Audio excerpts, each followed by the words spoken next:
మనం అంతలోపల మట్టి కుండ పెట్టుకొని ఆయిల్ వేసుకుందాం. ఇప్పుడు మనం మట్టి కుండలో ఎందుకు వండుకుంటున్నాం అంటే బోటి కూర చాలా టేస్ట్ ఉంటుంది. మనం చింత చిగురు బోటి వండుతున్నామండి, ఇది డిఫరెంట్ టేస్ట్ ఉంటుంది. మామూలు గోంగూర బోటి అందరం వండుతాము, ఇది గోంగూర బోటి కాదు, చింత చిగురు బోటి వండుతున్నా నేను. చాలా టేస్ట్ ఉంటుంది. చేయవే విధానం చూపిస్తాను ఇప్పుడు నేను. మనం ఇప్పుడు మెయిన్ వేసుకోవాల్సింది కొంచెం జీలకర్ర అండి. జీలకర్ర బాగా చిటపట్లాడాలి. దగ్గరకు వస్తే మనం ఇప్పుడు మెయిన్ వేయాల్సింది జీలకర్ర అండి, చిటపట్లాడాలి. ఒక స్పూన్ మెయిన్ జీలకర్ర వేస్తున్నాను.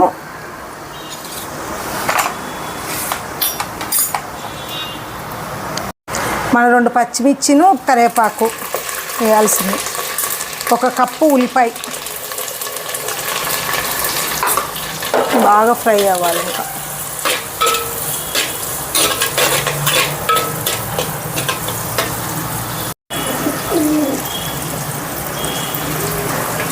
అయితే